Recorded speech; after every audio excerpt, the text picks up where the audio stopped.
loud, or otherwise Ollie is going to kill me if I forget that. So I better not forget that.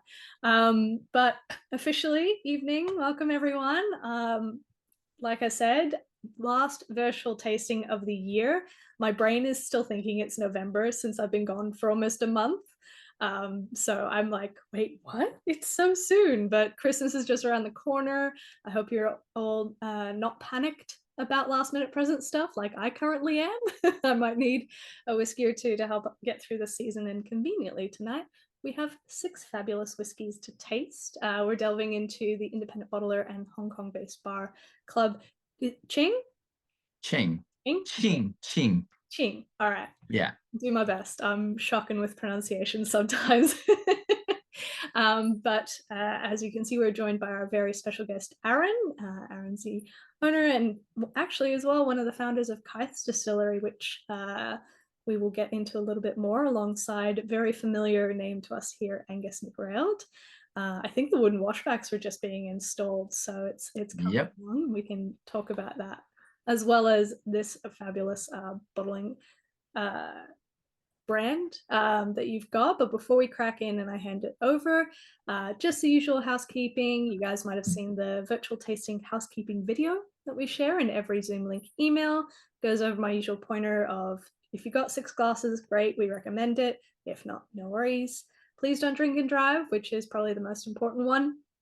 And please pop tasting notes and questions in the chat, the other most important point. I love to read them. So if you haven't had the chance to watch it, please do at some point. Or it's there if you need a refresher for the new year that is imminently approaching us. I'm quickly going to run through the tasting order verbally, and I will share it in the chat for you guys as well. So whiskey number 1 is the Glen Keith 25-year-old. Whiskey number 2 is the Lowland Glenkinchie 10-year-old. Whiskey number 3 is the Glen Moray 14-year-old. Whiskey number 4 is the Dailuaine 14-year-old. Number 5 is the Linkwood 15-year-old. And number 6 is the Caol Ila 11-year-old. So we've got some amazing whiskies lined up for you tonight. I'm keen to crack into these, and I'm sure you are too. So I'll hand it over to Aaron to tell us all about the brand and Club Qing and how these bottlings came to be. Hello. Good evening, everyone. My name is Aaron. I'm doing this tasting in Hong Kong. Basically, welcome. Hope you enjoyed the bottles that we have selected today, tonight, this evening, whatever. Be relaxed, be casual, enjoy. The first whiskey that we'll be tasting tonight is a Glen Keith 25-year-old distilled in 1998 and bottled earlier this year. I believe it was matured full term in a first fill bourbon barrel. And I think it's the perfect starter for the night because this is relatively gentle whiskey. It's quite sweet. It's very floral and fruity to kick off everything. The later whiskeys are more strong or bold, with sherry influence. So this one's probably the best as a starter. So cheers, everyone. Starting off with an old one for the beginning of the evening. So maybe let me do an introduction about myself and also my company, Club Qing. So I'm Aaron. I'm based in Hong Kong. We started Club Qing as a restaurant 20 years ago. So I was in the F&B business for a long while. But then, midway, I picked up whiskey as a hobby back in like 2007 or something. Same with, all of you, when you first started out in whiskey, or myself, I don't really know much about whiskey. So I keep drinking and buying, and eventually got to a point where I am buying, a little more whiskey than I can consume and finish myself. So in about 2015, I decided to convert one of my restaurants into a whiskey bar in Hong Kong. At that time, I believe there isn't really a specific whiskey bar in Hong Kong. So we were the first one to offer only whiskey at a bar. a very, very risky move, because at that time, whiskey was just starting in Hong Kong. It was a bit popular, but it's nowhere popular as places like Japan, Taiwan, Australia, or of course, Scotland. But anyhow, we started a whiskey bar, serving whiskey by the glass. And then a few years later, we started bottling our own bottles. And then we eventually moved to become an independent bottler. So what we do mostly, at the very early times, obviously we don't really have a lot of resources and channels. So we reach out to different, other big independent bottlers, try to buy cask, design our own labels, and then bottle them. So I think this is like a normal way for a lot of independent bottlers. But nowadays, I call these people, or I call these companies independent labelers, because they don't really bottle their own cask, right? Someone bottle their cask for them, and then they put a label on it, which is totally fine. I did that sometimes too.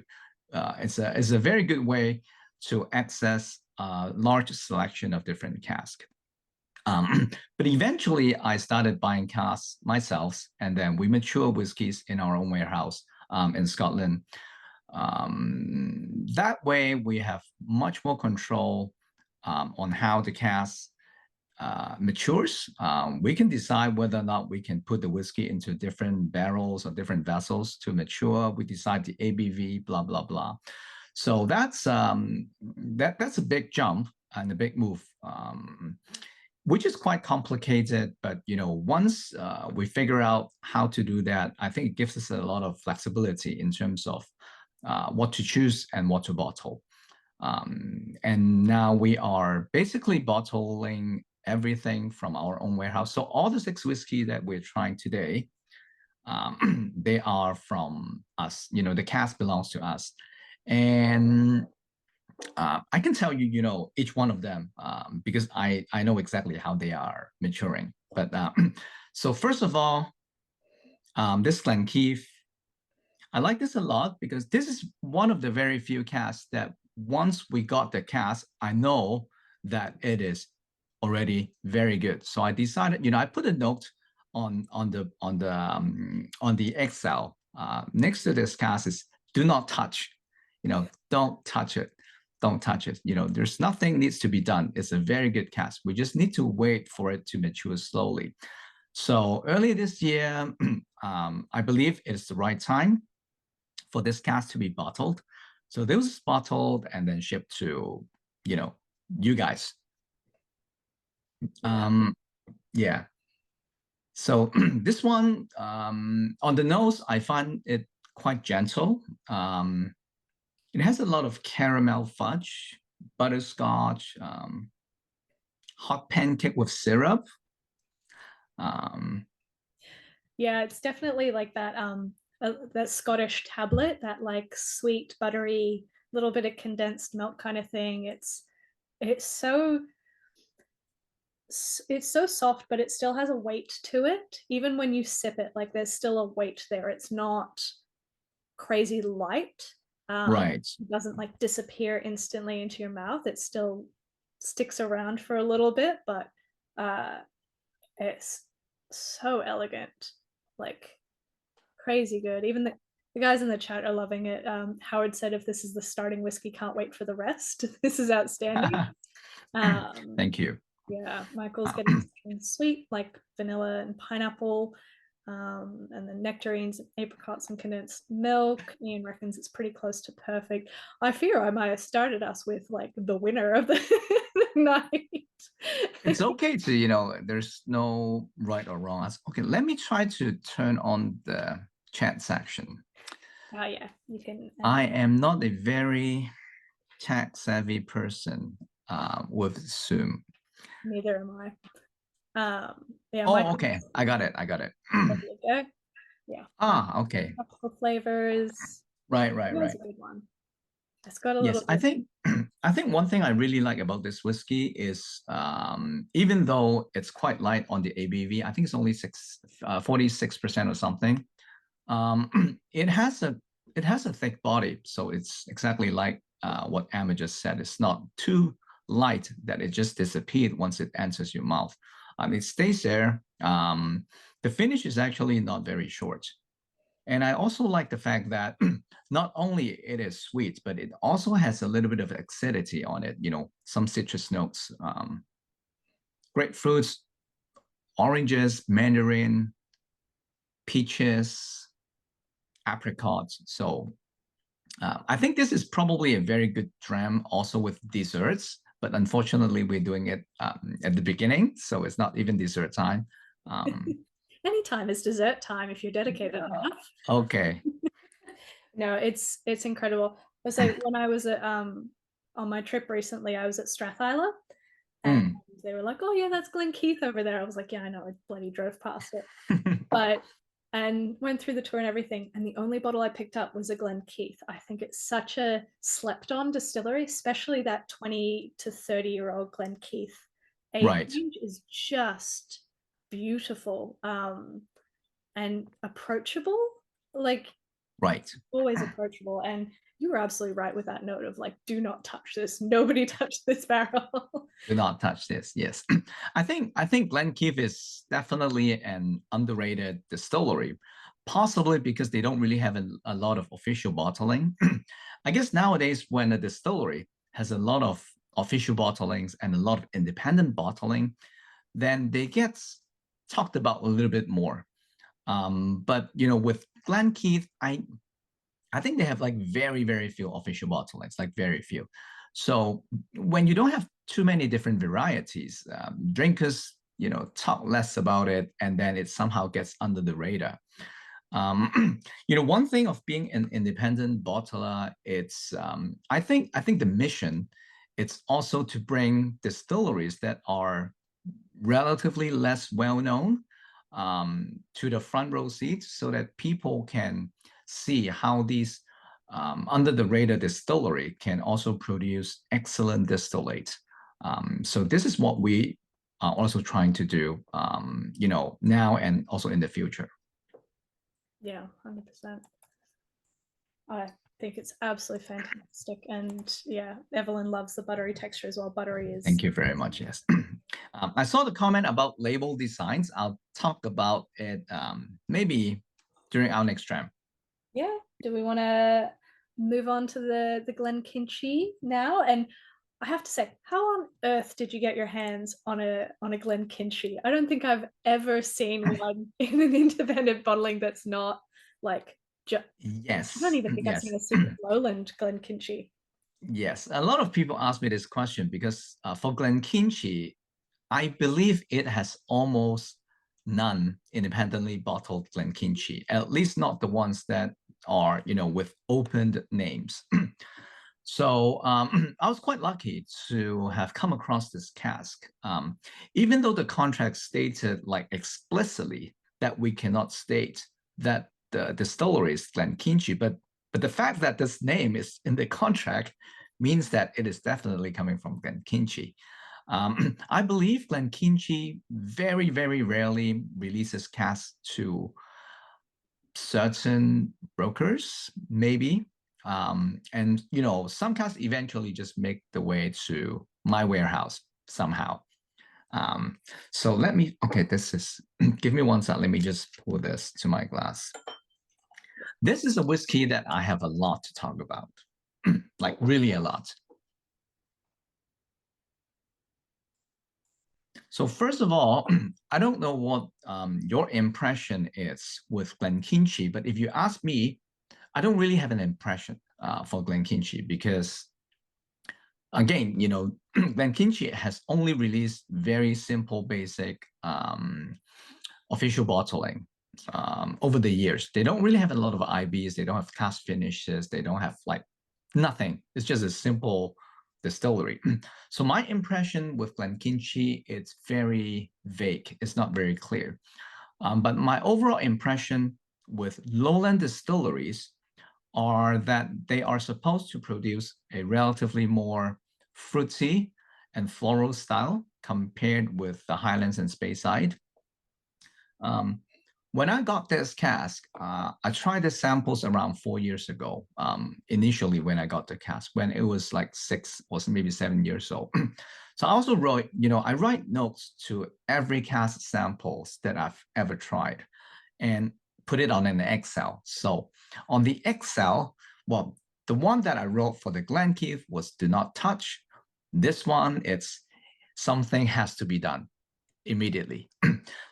So I decided to, because when I try the whiskey, I find it very neutral. It doesn't really have its own characteristics.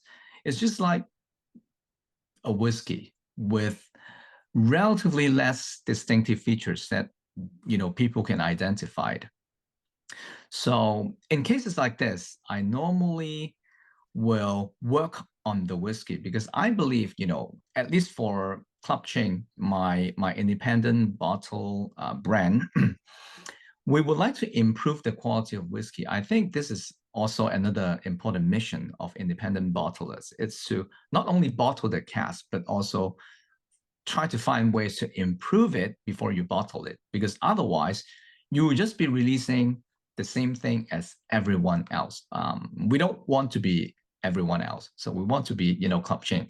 So anyways, 4 years ago, when I tried this cask, I decided something has to be done. So I put the content into a second fill Oloroso sherry hogshead for maturation. Sometimes I use first fill Oloroso cask. Sometimes I use second fill. It really depends on what kind of profile I would like to achieve at the end of the day. But for a second fill sherry cask, it normally takes twice as much time as a first fill to make it good. So this one was in a second fill Oloroso hogshead for around 4 years, actually a little bit more than 4 years. And it changes the characters completely. So on the nose, this is quite interesting. On the nose, I find a lot of aroma that shouldn't belong to lowland distillers. For example, grilled kale, like grilled vegetables, like in a good way. Star anise, a lot of like exotic spices, from India maybe. Of course, some white flowers, but at the same time, it also has this mineral aroma, like wet rocks or, wet fish net. Have you guys ever tried to, take a wet fish net from the ocean and smell it? It has a little bit of aroma like that. I will say, as a woman, fishnet meant something else to me for a minute there. I was like, no, actual fishing. Yeah, no. It has that, like, it reminds me of Ardmore. It has that like Right. mineral grassy kind of vegetable nose, like root veggies. So I think swedes and turnips kind of tone to it, which yeah, Yep. I completely agree. It's not even usual to Glenkinchie most of the time. But yeah. Exactly. And on the palate, it's even more. I shouldn't be using the word strange because strange usually means bad. But I'll still stick with the word strange because it's really strange. Maybe strange in a good way. First of all, I find a lot of cherry liqueur on the mouth. I don't think I've ever tried any like real cherry liqueur, but I believe this is what it tastes. It has again a lot of spices. Star anise again, maybe some cooked oranges. Overall, quite sweet, and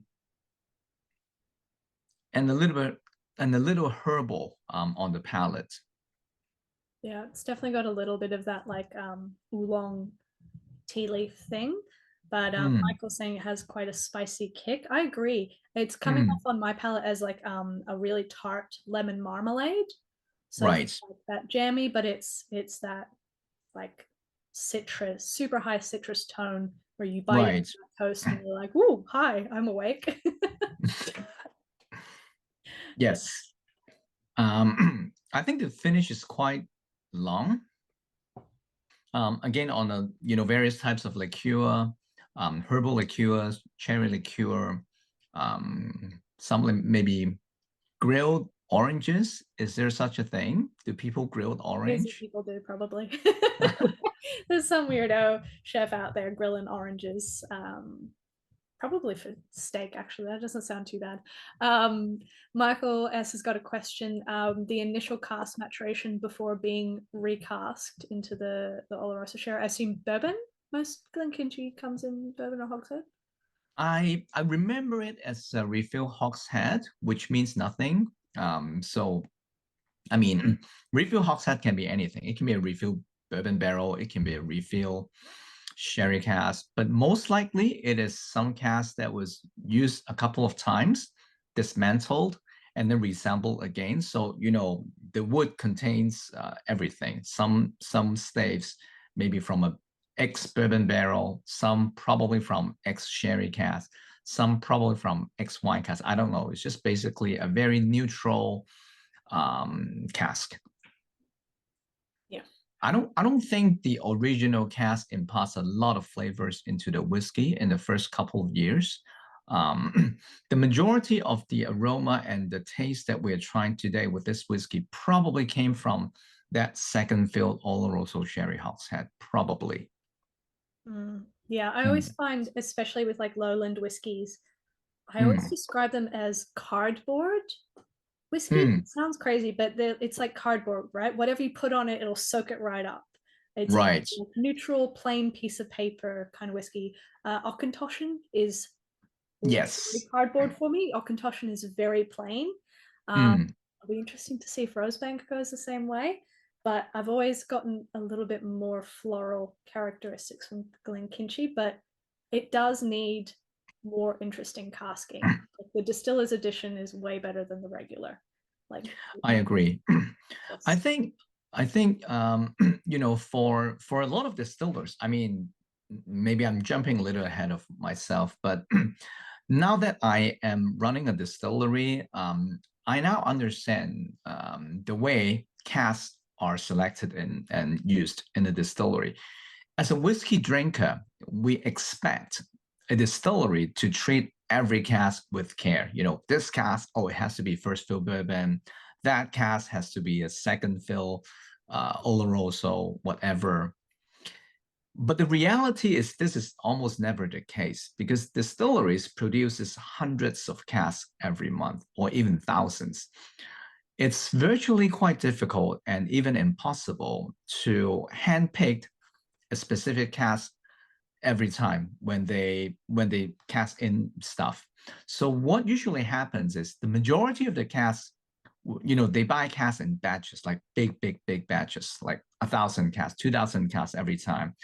You just pump whiskey into it, blah blah blah, and then after maybe 5 to 10 years, the master blender will select a few casks that he thinks has potential, put it into, better quality casks, age it for a couple of years, and then release them as, distiller's edition, manager's dram, stuff like that.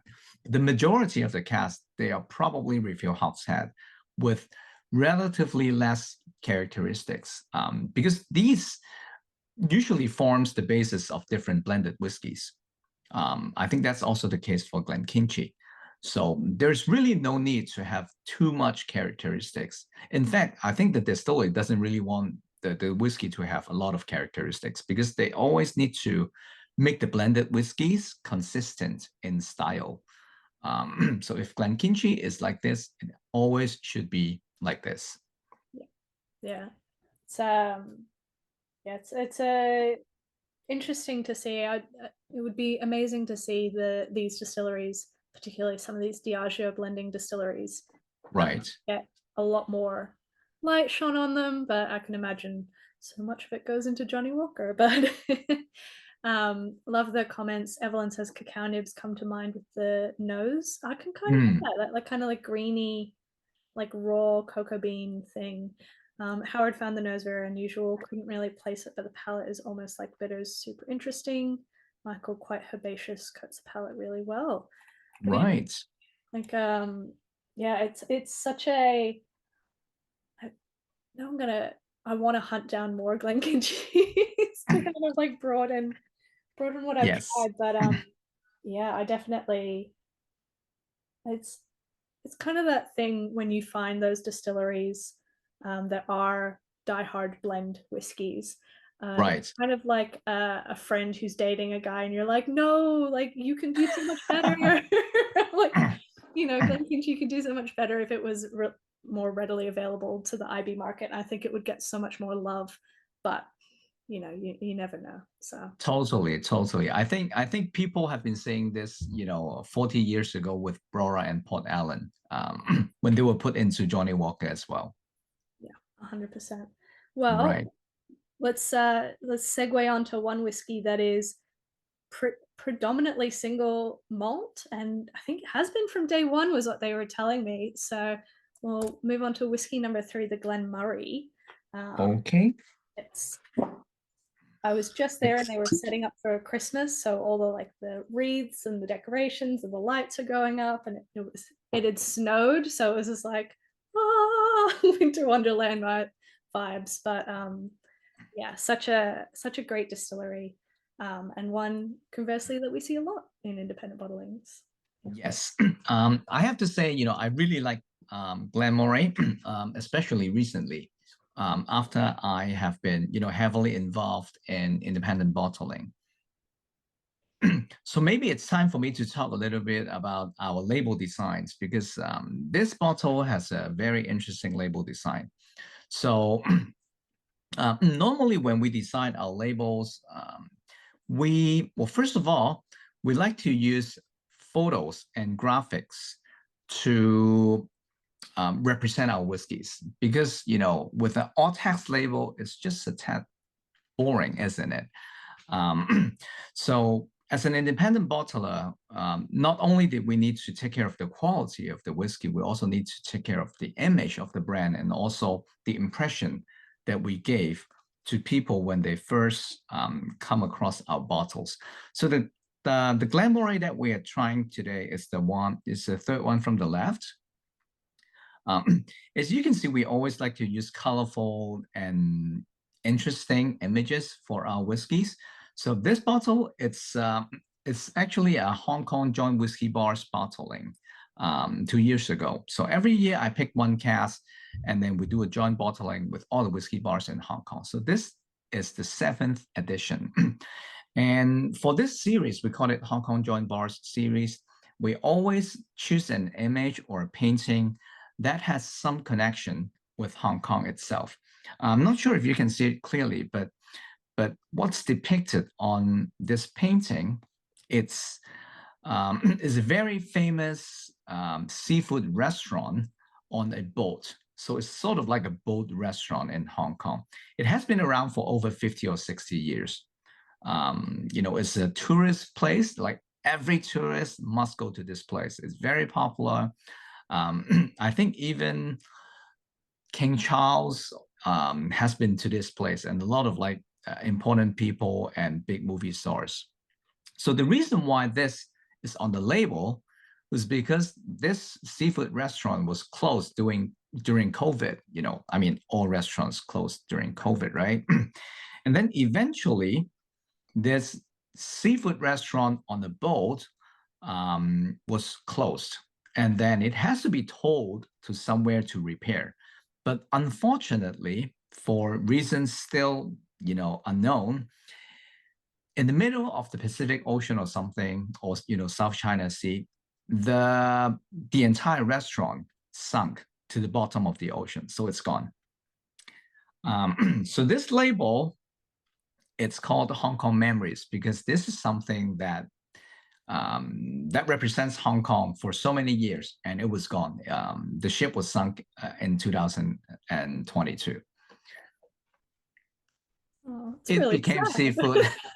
It's a lovely story that's now really depressing. It became seafood. That's quite true.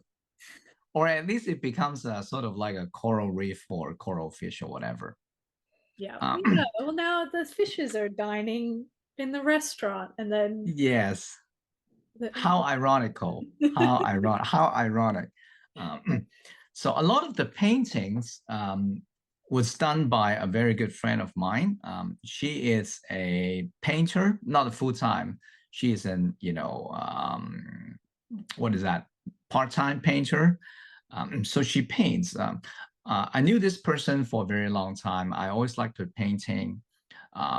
She's not like the, hardcore artist type of person. She has a job, painting is just her hobby.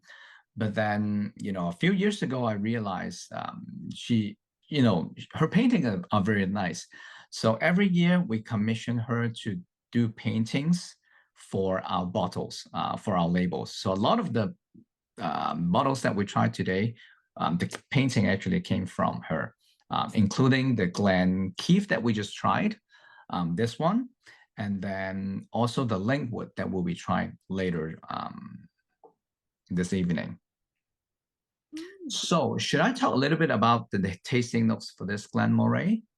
Yeah, go for it. I mean, it's very bright, but in a different way to the Glenkinchie. It's like more fresh lemon oil than the marmalade I was getting before.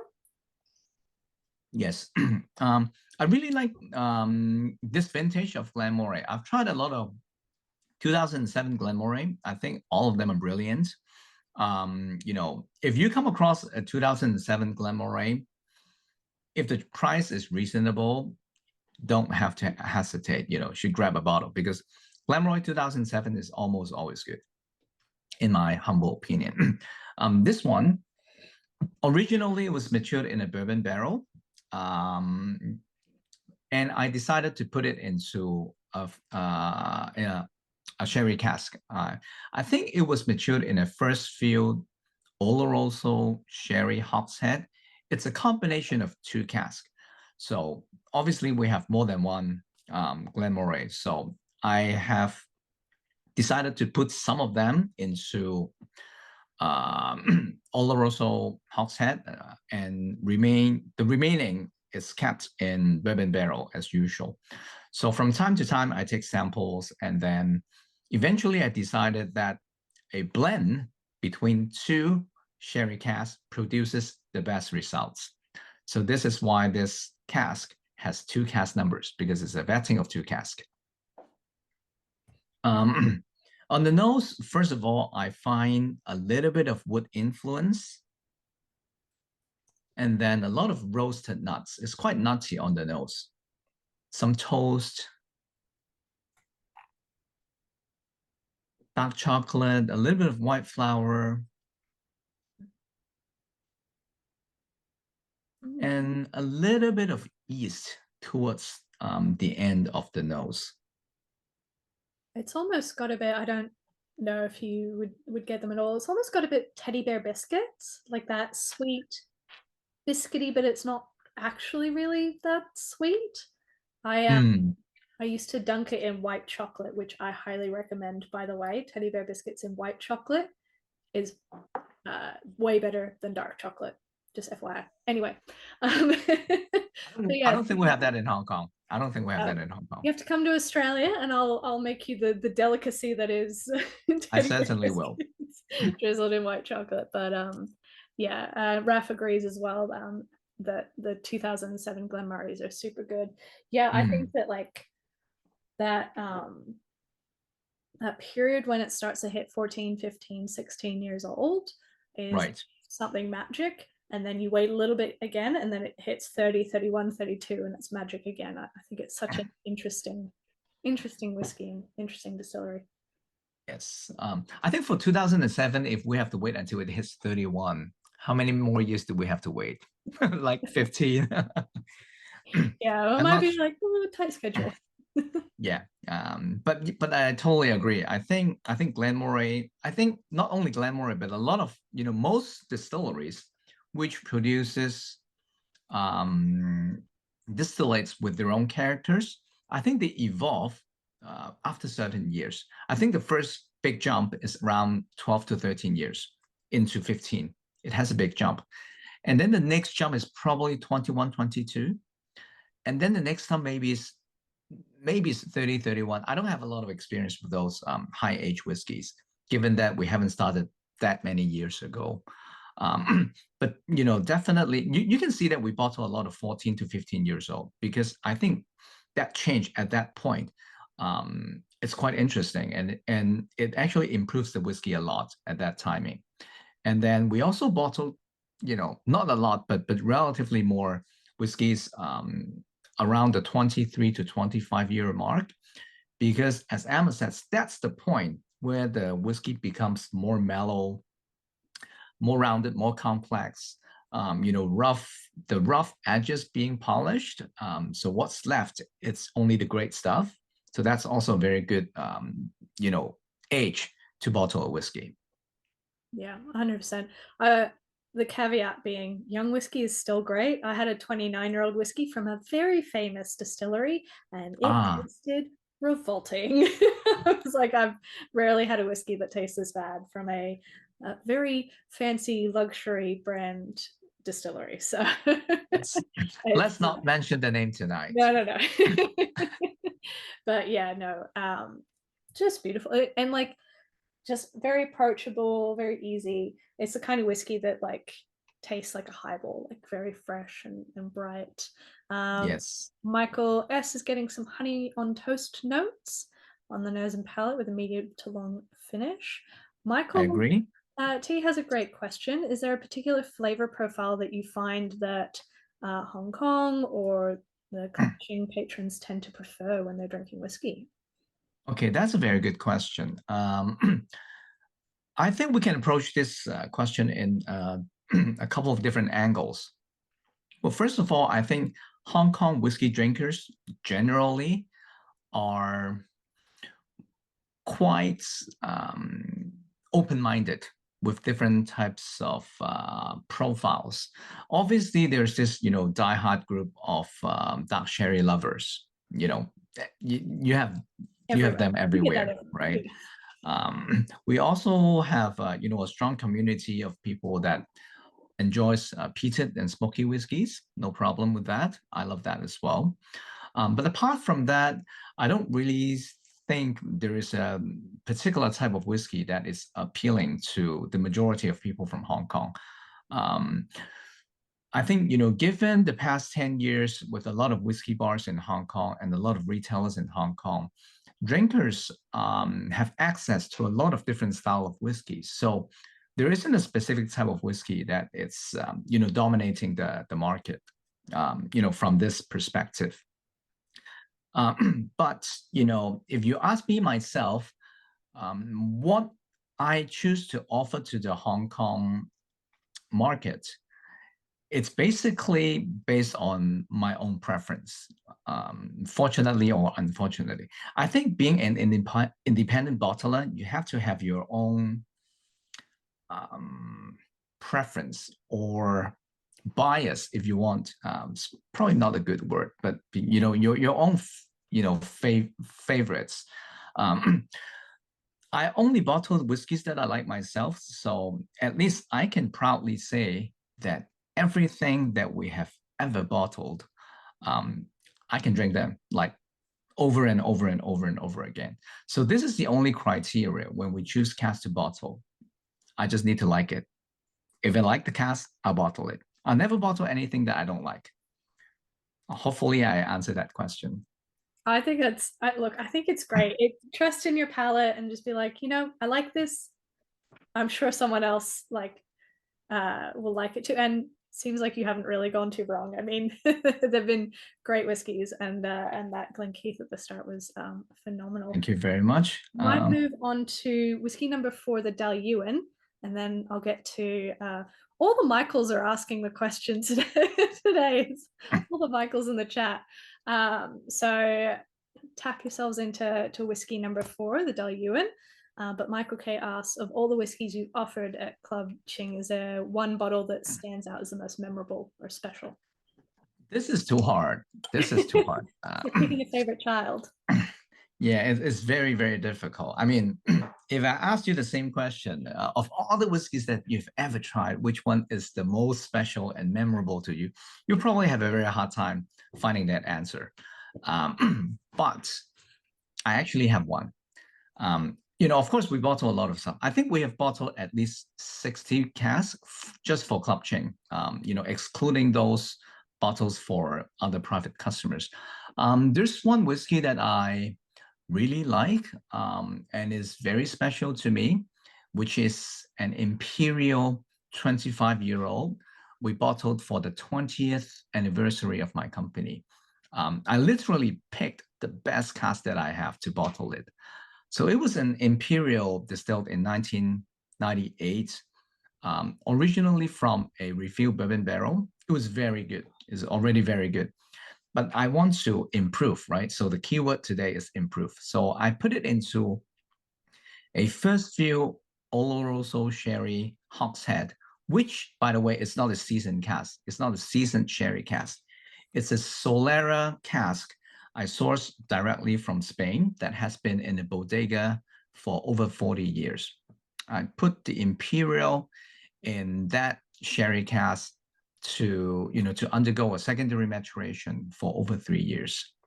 That was the most memorable for me, because I think not a lot of people would do that, because Imperial is such delicate whiskey, and it's also quite expensive. Not a lot of people will take the risk of putting an Imperial into a sherry cask without knowing exactly what will come out. I did that, turns out to be okay. It was actually quite good. So that's probably the most memorable whiskey to me. Yeah, that's incredible. I think Nice. I've only ever seen, like visually seen, one bottle of Imperial in my entire career in whiskey. So like that's how rare. And that sounds amazing. Do you still like have a bottle for your archives or something, or Yes, I kept 6 for myself. just six? It's a small quantity. No, I mean, well, uh, I've met a lot of great independent bottlers in my past. Many great independent bottlers. I've met the owners, great bar owners that bottle their own stuff. When you ask them, basically everyone told me that they regret keeping so little of their own bottles. So from day one, I decided to keep 6 bottles of everything that I've ever bottled. So I believe my archive has 6 bottles of almost everything. Yeah, there's always a That's few very small good important. facts. Yeah. Yeah, I think Angus is always like, oh, I try and keep at least one. It's not enough. No, you have to keep 6. You really have to keep 6. Yeah, fair.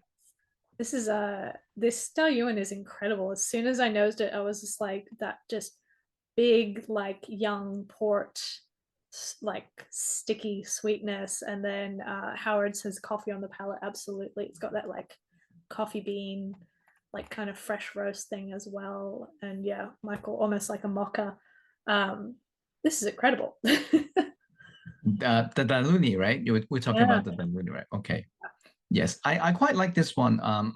Again, I don't have a lot of strong impression about Dailuaine until a couple of years ago when I started when I started trying a lot of cask samples from Dailuaine. This one on the nose, I quite like the dried figs that I find, oranges, rosemary, that kind of stuff. But in the undertone of the nose, there is a different layer of aroma. I find a little bit of like fish sauce, like just tiny bit on the aroma. Fish sauce. I think that adds an interesting touch to the profile of this whiskey. Yeah, that kind of salinity to balance off the sweet. Right. On the palate, again, it's quite warm. Peaches, grapefruits, a little bit of wood as well. Maybe tea, slightly malty, maybe a little bit tannic, tiny bit. Yeah. Yeah. If I have to use one word to describe this whiskey, it will be rich, like very, very rich. Has a lot of different flavors, packed, quite compact into the whiskey. Okay, let's see. Well, there are a lot of questions. I'll try to answer these questions. How about Kingsbury? Okay, Kingsbury. um, Kingsbury is definitely a very good independent bottler, but You're great. You're better. no. I'm trying to describe. Of course, you know, we had a very good relationship with Kingsbury before the COVID, so that's why we have bottled a couple of very crazy casks. You know, like Bomo 30 years old, Caol Ila 36 years old, even Arbeck 21 years old. Um, I have no doubt that Kingsbury's warehouse has a lot of amazing casks, like a lot, probably like hundreds and hundreds of very crazy casks. But unfortunately, nowadays they are not offering these casks to us. They're only offering like 10 to 15-year-old. They probably want to retain their old casks for their own labels, which totally makes sense. If I have a 35-year-old Caol Ila, I'm going to leave it for myself. I'm not going to offer it to a customer. So that makes sense. It's really hard for me to comment on the Kingsbury bottles apart from the liquid itself, because I have absolutely no idea how the maturation was done. I don't totally understand the warehouse condition and the type of cask that they use. All I can say is of the 4 casks that we've picked, all 4 taste pretty good to me. Yeah. Hopefully I can do more with Kingsbury in the future if they start to offer me like 30-year-old casks again. I will say I haven't come across too many. I don't think there's much being brought into Australia. But one of the standouts for me was a 7-year-old Altavine. It just blew my mind. It tasted like liquid apricots. Liquid apricot. That sounds Yeah, it interesting. was like 7 years, full maturation PX cask. It was bottled at like 64% as well, but it was so smooth, so soft. It's one of those whiskeys that is very memorable for me in a distinct flavor way. Not the kind of thing I'd rush out and go buy, but I was just like, whoa, what the hell? Yeah, super, super cool. I love that Ian's asked, where your archive of 6 bottles each is and what the security codes are. But I'm afraid I can't top anything about that, yeah, exactly. The tasting notes are great, guys. Dark chocolate bitterness with rich coffee undertone. Michael says subtle smoky edge, sweet citrus, velvet textured. Velvet is a great descriptor as well for that mouthfeel. And Agree. spice. Ian finds Dailuaine releases to be a bit hit or miss, but this one is very much a hit. Yeah, we had, and I think maybe Michael or Howard might have been at that tasting. We had a tasting with another indie bottler, and I can't recall which one, but there was a Dailuaine of a similar profile, similar age, and it was the similar flavor profile, but it had just taken this slight turn into this too leathery, too hot, too tannic. And I think it came off as not the favorite. And I was like, it's good, but I think it missed the mark slightly. And it just wasn't quite there. And this Dailuaine is pared back enough that it is all of those flavors, but it's not dominant. It's not too Ollie was saying Thompson Brothers. I think it might have been Thompson Brothers. That's what came to mind for me as well. But yeah, this one's a lot more rounded and a lot more approachable. You're getting all those like big interesting flavors, but without it being overbearing, I think. Thank you very much. I like this Dailuaine a lot as well. Yeah, no, it's super, super cool. And yeah, Jason has a question of have you ever used them, and have you ever thought of using stout or rum cask for finishings? No. Okay, I am in terms of maturing whiskeys, of course, there are a lot of different casks that we can choose from. Rum cask, IPA, stout, Burgundy wine, Sauternes, port, Madeira, blah, blah, blah, Hungarian wine.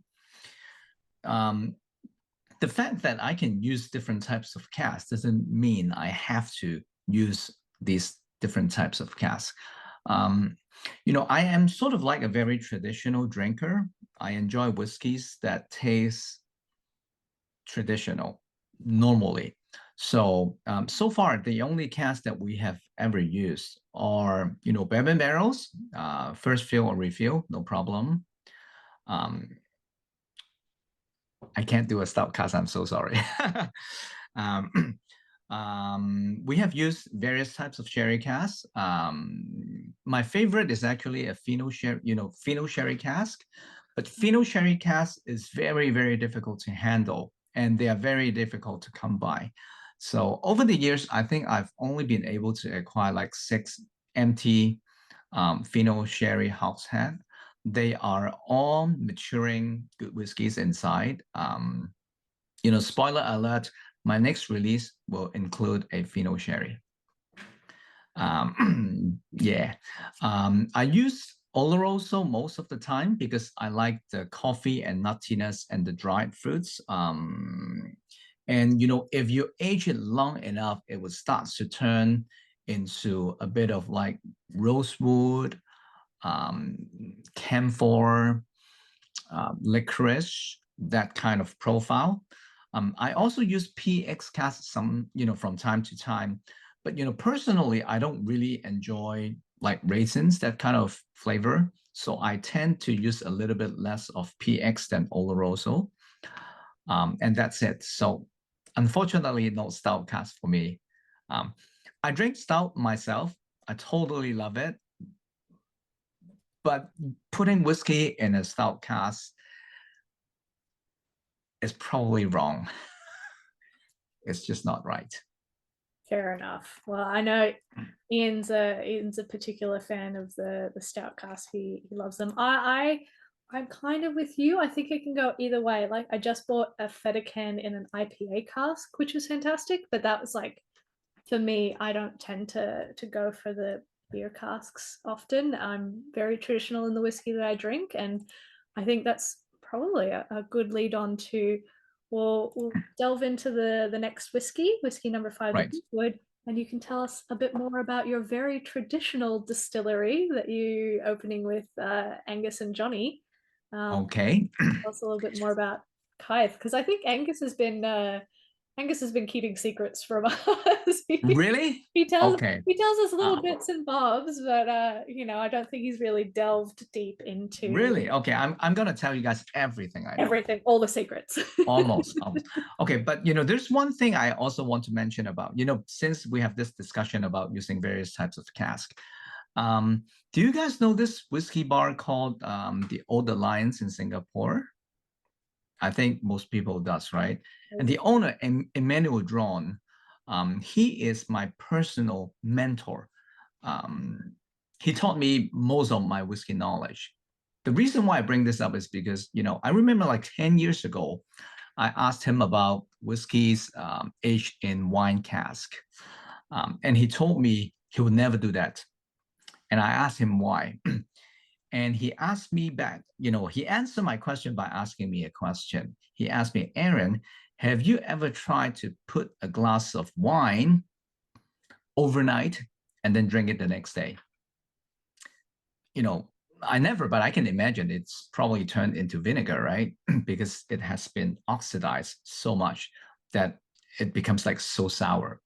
And he told me this is exactly the reason why we shouldn't be using wine cask for maturation, because when you empty a wine barrel, unless you can pour whiskey into the barrel almost immediately, otherwise, the residual wine in the wine barrel will become oxidized, and the wood and everything will be contaminated with this vinegar and sour aroma. So when you put whiskey into a dried wine cask, which is normally the case because there's no way you can move a wine barrel from France to Scotland within one day. Like you just can't. It will always impart this vinegar, winey, and sour flavor into the barrel. And I think the same goes also true with beer cask. If you try to put a glass of stout overnight or for a week, and if you drink it, what will it become? If it's still drinkable, then I think the cask is usable. But for beer, I don't think that's the case. And that's the reason why I only stick with sherry wine, sherry cask, bourbon. I've never even used Madeira cask. I think it's probably okay, but I've never tried it before. Port cask, probably not. I don't know. I'm very traditional, sorry. So let's go back to this Linkwood, and then I'll talk a little bit about Kythe Distillery. So Linkwood is a distillery that everyone knows. It produces relatively more meaty profile. This Linkwood was initially matured in a refill hogshead. Again, I find it average, not bad at all, but just average. So I want to make the whiskey slightly above average. So I put it into a first fill Oloroso sherry hogshead, which again has been used in a Spanish bodega for 40 years. It was in this cask for secondary maturation for 30 months, I believe. So it adds a bit of sherry flavor, dark fruits, leather to the whiskey, but it doesn't make it too woody. Yeah, I'm getting like candied orange, and when you get those like candied or glazed oranges dipped in chocolate. Yes. Yeah. I love those, except for the calories. Just don't think about it. I think this cask starts to show the kind of aromas and flavors that I like with Oloroso sherry cask. It has a bit of dried dates, coconut candies,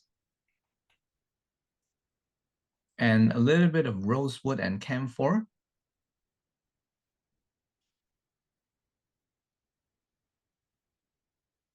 Yeah, it's got a bit of that kind of almost that kind of like rose water for Turkish delight, but you haven't quite got to the Turkish delight yet.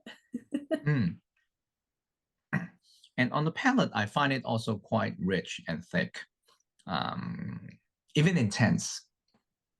A lot of like coffee, espresso, double espresso, triple espresso, warm dark tea, maybe.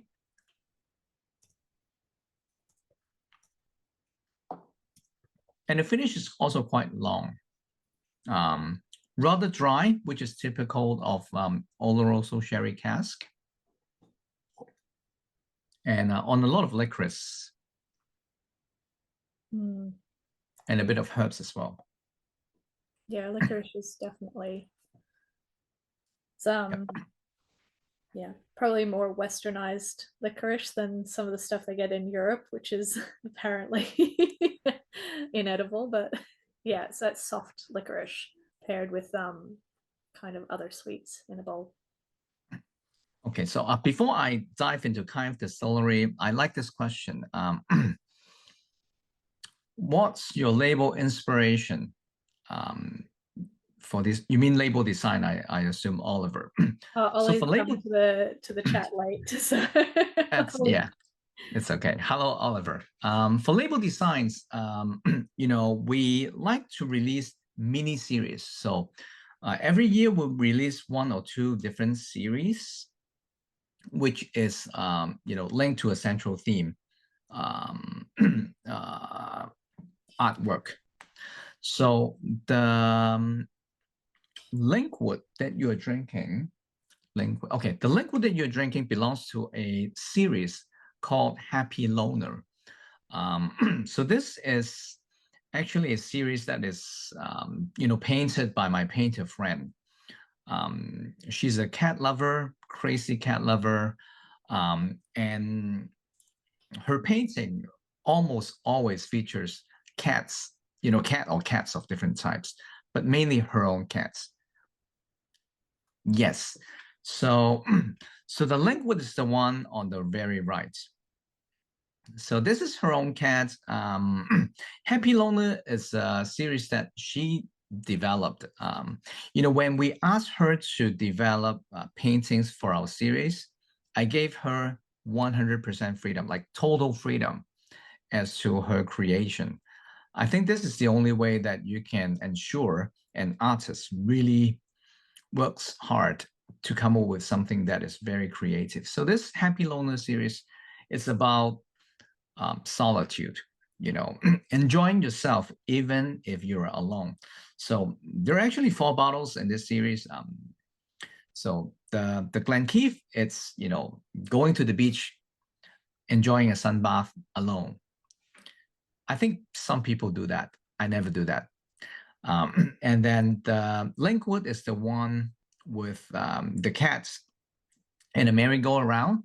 So how many of you have been to sort of like a merry-go-round like yourself? Not a lot of people, right? But the central idea of this series is that even though you are alone, you can still enjoy your time. So this is what Happy Loner is about. Let's see. And then there is also another series that we have tried early on, the Glenkinchie and also the Caol Ila that we'll be trying soon. So this is the Caol Ila that we'll be trying very soon. So it's my creation. Digital art created by human and AI combined. So this series is called Retrofuturism. So my idea is, I want to know, okay, so we have this, great. Thank you very much. Thanks. So you can see that this is a very interesting attempt of using the traditional painting style, which is called ukiyo-e, the traditional Japanese painting done in the 17th and 18th and 19th century. I want to use this style of painting to paint modern stuff. So we have modern transportation in this series. So we have an aeroplane, we have a steam ferry. In earlier releases, we have a car. We also have a rocket. So I like to create contrasting images that makes people, give people a surprise about our label creation. So hopefully I answer your question. Yeah, for sure. Love the notes as well. Howard says this is an unbelievable tasting so far, 5 fantastic drams, and Ian's getting burnt toffee on the nose for this Linkwood, which is just delicious and lovely. And I love the cat theme is definitely prevalent, and cats fit in with Happy Loner for sure. And not my cat, he's very needy, but most cats are very much those kind of individual little creatures, which I love. But we might, just conscious of time, because this has been an incredible, wonderful tasting, but I want to make sure that you've got home to go to and everything like that. We might delve into the Caol Ila, and you can tell us all about Kythe Distillery. Okay, I really have to talk about all the secrets. Just divulge everything. Yes. So I'm going to skip the tasting notes of Caol Ila. It will be an exercise for yourself. But honestly, I love this Caol Ila. I always like sherry and peat. If it's done properly, it produces some of the best whiskies ever. Obviously this is not the best whiskies ever, but I'm quite satisfactory with this one. So go back to Kythe. Just in case if you're not aware, Angus MacRaild of Decadent Drinks, Whiskey Sponge, Johnny Macmillan, which is a very good friend of mine in Scotland, and myself, the 3 of us, are currently building a distillery in Scotland, in the Highlands. The distillery is called Kythe Distillery, Kythe. Well, thanks for the photo. Thanks a lot. I ripped it off of Angus's Sponge website, but so Kythe, Kythe. The word Kythe, it's a very deliberate choice. It is an old Scots word found in a dictionary that Johnny has that was published in 1902. I think nowadays no one ever uses this word anymore, but the original meaning of the word Kythe is it means to prove a point or to show that something is doable. So I think with our philosophy behind the distillery, Kythe is exactly the kind of word or the name that we would love to choose from. Kythe Distillery, it's not an ordinary distillery. I'm not saying we will make the best whiskey ever. This is yet to know. But the way that we create whiskey is drastically different from the majority of the distilleries in Scotland nowadays. Because both Angus, Johnny, and myself, we enjoy old style whiskey so much. But very unfortunately, the whiskies that are distilled and created in modern times, they are not old style anymore. By old style, I mean bottles that were, whiskeys that were bottled in the 50s, 60s, 70s, or even the 80s. Distilled around 50 to 70 years ago. That time,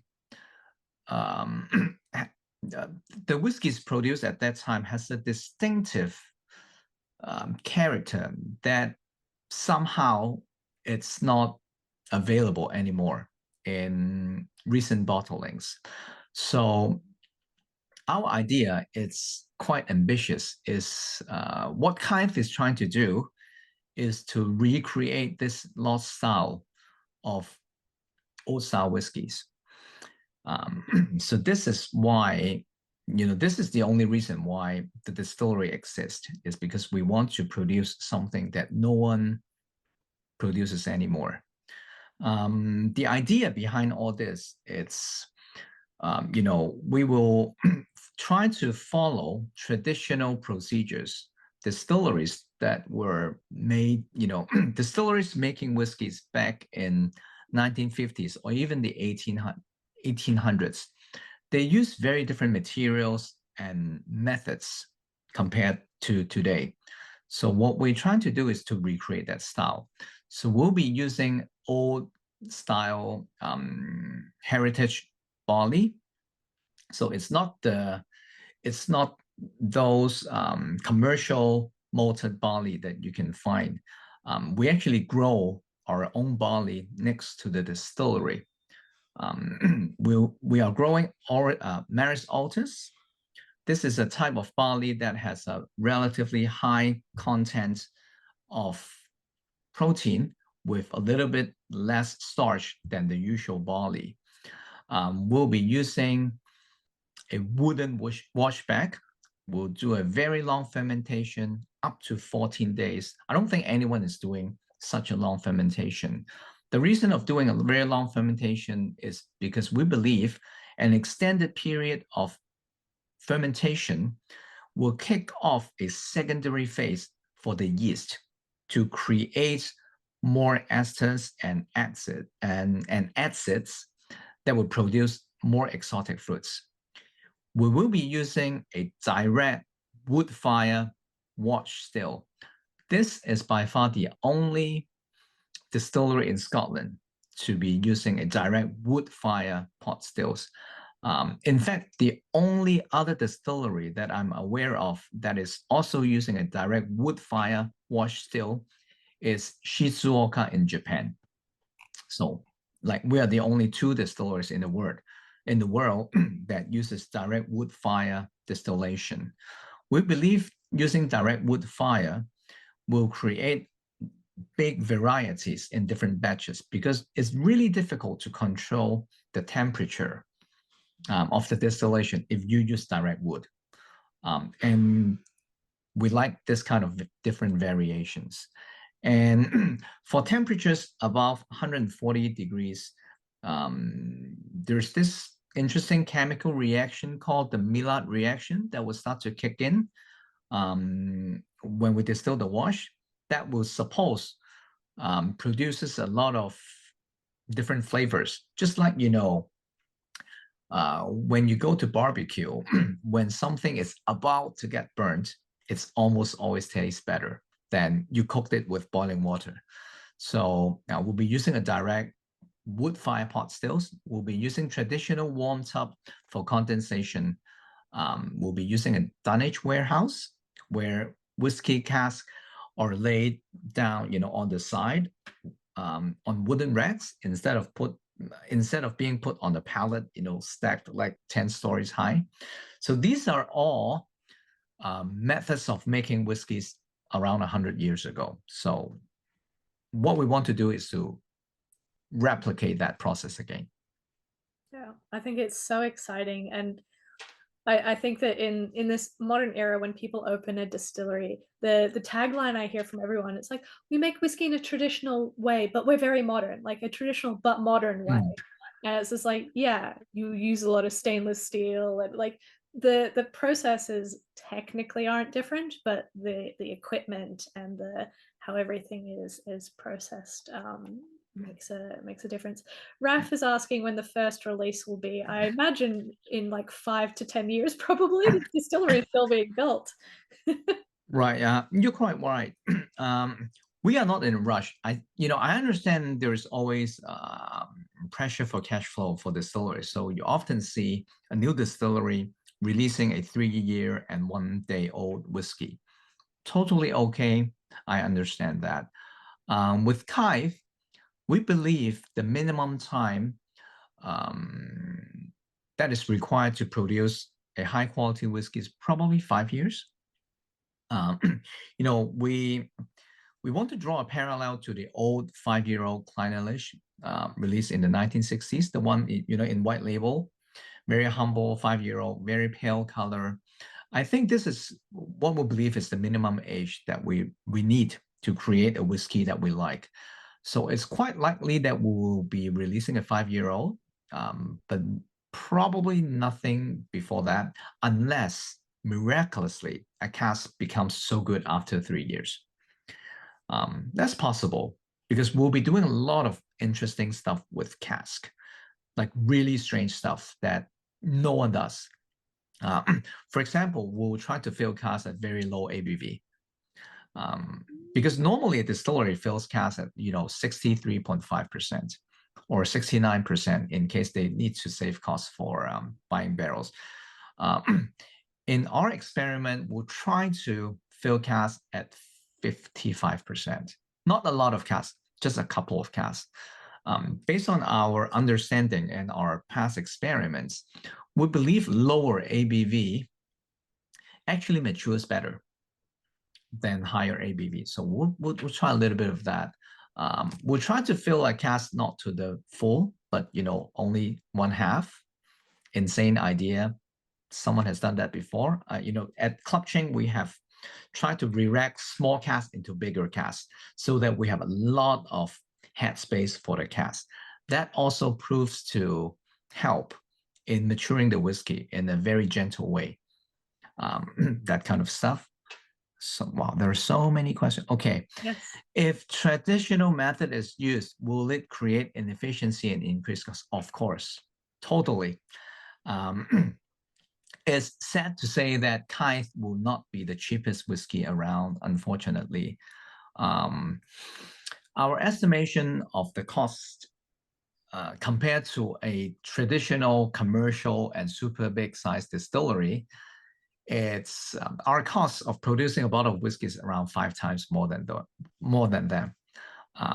But we'll not be selling a whiskey at 5 times their retail price. I mean, it just doesn't make sense. So of course we'll have to maintain a margin, but we're not greedy people. So we'll maintain a reasonable margin that is enough to sustain the distillery. But we will not be the cheapest whiskey out there. We just can't because we're so inefficient, and the way that we make whiskey increases costs a lot. Yeah, I think it's just one of those things when you do want to stick to those like old school principles, and particularly as well, like back in the day, it would have been a lot easier to have these inefficiencies because like the structure was different. Everything was designed to be built like in-house. Everything was done in-house for the most part. So, and you know, we live in an industry now where everything's off-site, so it's a lot harder to get things to and fro. And there's no visitor center. I hear there's no visiting. It is a working distillery. You can't come see it. Yes. I think one interesting thing about Kythe is that Kythe is not backed by any big companies. We don't have VC funds. We don't have like I don't know, cryptocurrency billionaire as a founder. We don't have those. So all of the capital of Kythe Distillery come from a group of whiskey lovers, you know, just normal people like you and me. We don't have a lot of capital. We can't really build a souvenir store. We can't have a distillery, you know, visitor center. We don't have T-shirts and stuff like that. We we only get the capital for one reason, is to make good whiskey. So Kythe Distillery will be like a factory. It will be ugly. It will be dirty. It will be quite small. But I think, you know, this is exactly the kind of place that usually produces the best whiskey. So hopefully in a couple of years, 5, 6, 7 years, you know, when we have our first release, and if you have a chance to try it, you know, let me know if you like it or not. Yeah, I think we're looking forward to it. A lot of the guys in the chat will be really curious to see. But I think I'll read out some of the tasting notes that people are getting from this Caol Ila, because it's tasty as hell. And then I'll run the poll so that everyone can pick their top 2 favorites. I think it'll be very hard tonight. But everybody seems to be getting like barbecue, American barbecue, smoky barbecue sauce, dry rub barbecue, you know, like where was it? Yeah, American barbecue all the way down. Evelyn says sticky barbecue. Michael's Buffalo wings, that kind of stuff. Yeah, Buffalo wings. Buffalo wings, absolutely. No ranch. And yeah, Michael's getting a briny aftertaste. And yeah, I get like the finish has that grilled sardines kind of smoothing out at the end. And yeah, the smoke really lingers as well. But no, super, super cool. Well, I will run the poll. And if you've got any more questions, guys, about Club Qing or Kythe Distillery, whatnot, pop them in the chat. I think Ollie is back now and he has all the information, but I believe if anyone's looking to pick up a bottle of anything we've tried tonight, we have some, but it is a pester Ollie, email Ollie situation. Is that correct, Ollie? No, don't pester him. Pester Chris for this one. Ah. Even more fun. Yeah, so if there's anything you're particularly after, send Chris an email, nag him. First come, first served on some of them, I suppose, depending on how many bottles we've got. But yeah, ooh, everyone's, you know what? So Aaron, I think you can see perhaps the poll, but this. Can I see the poll? No, I voted. You voted. You're skimming. I get to vote myself, right? Yes, you can vote yourself. I don't get to vote as host, which is always disappointing. But yeah, I think we've got, yeah, everyone has voted. Everyone picked their top 2, and I will drum roll share the results. And I can tell you right now, this never happens. Normally, the first 2 whiskeys of the night suffer. The first whiskey of the night usually always gets forgotten by the time we get to the end. But that Glen Keith was so incredible. I'm kind of glad I put it first as well, so there was like nothing in the way. It was just, you know, bold and beautiful and out there. But yeah, the Glen Keith absolutely stole the show. The Caol Ila coming a close, not even close second. Not even close. Yeah, the Dailuaine and Linkwood ringing up third. No love for the Glen Moray, that's okay. And then the Glenkinchie coming fourth. But yeah, absolutely, like all incredible whiskies. Thank you so much, Aaron. It's been an Thank you absolute very much, pleasure. everyone. Thank you everyone for joining us. Have a wonderful Christmas and a happy new year, and I will see you at next year's virtual tastings, which is wild. But thank you so much. Enjoy the rest of your evening and take care.